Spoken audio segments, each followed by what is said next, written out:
사랑하는 성도 여러분, 성경 묵상 시간입니다. 오늘은 전도서 1장에서 4장까지를 읽으며 기도문으로 시편 36편을 함께 읽게 됩니다.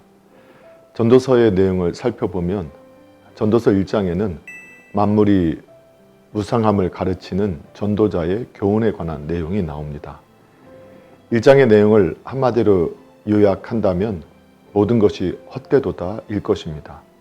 이 사상은 1장 전체를 뒤덮고 있을 뿐더러 전도서를 일관하는 주제가 되고 있습니다.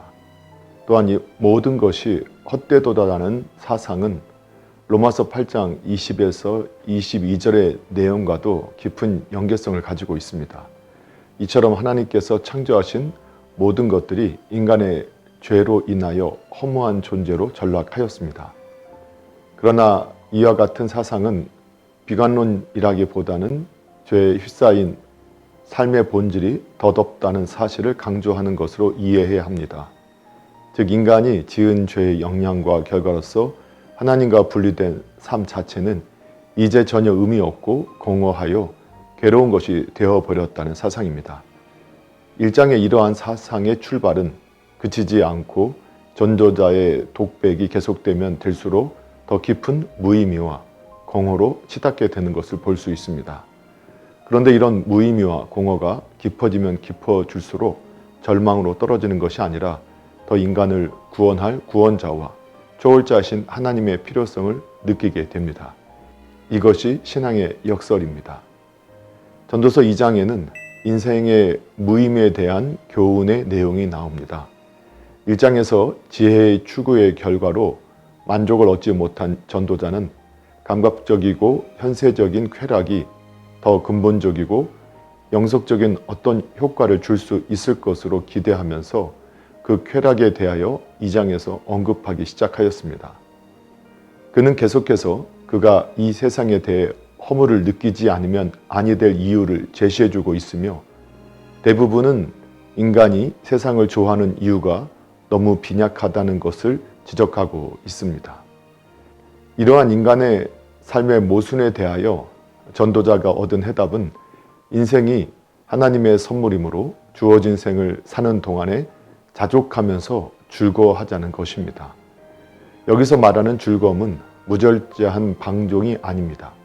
오히려 모든 것이 하나님 안에서 영원하다는 사실을 믿고 자족하며 성실히 행하자는 것입니다. 인간의 삶은 육체적인 연한이 다한다고 해서 모두 끝나는 것이 아닙니다. 육체적인 죽음과 연결되어 시작되는 내세가 분명히 있습니다. 전도서 3장에는 만물의 기한이 있음에 대한 교훈의 내용이 나옵니다. 3장에서 전도자는 하나님의 주권적인 계획을 깊이 숙고하고 나서 삶에서의 모든 사건은 하나님에 의해 인도되고 있음을 고백하였습니다. 사실 인간이 자기 운명에 대하여 비록 알 수 없다고 하더라도 우주의 모든 사건이 자비로우시고 사랑 많으시며 신실하신 하나님에 의해 계획되어 있다는 것을 깨달을 때 큰 위로를 얻을 수 있습니다. 이것은 하나님의 주권적인 통치가 실현되는 과정으로서 하나님의 주권을 깨닫는 것은 하나님의 섭리를 신뢰하는 데 필수적입니다. 다시 말하면 하나님의 주권은 우리 모든 것을 당신의 뜻에 맡기기를 요구하십니다. 왜냐하면 인간이란 자신의 운명의 문제에 관하여는 다른 피조물과 마찬가지로 무능하기 때문입니다. 전도서 4장에는 인간의 헛된 노력에 관한 교훈이 나옵니다.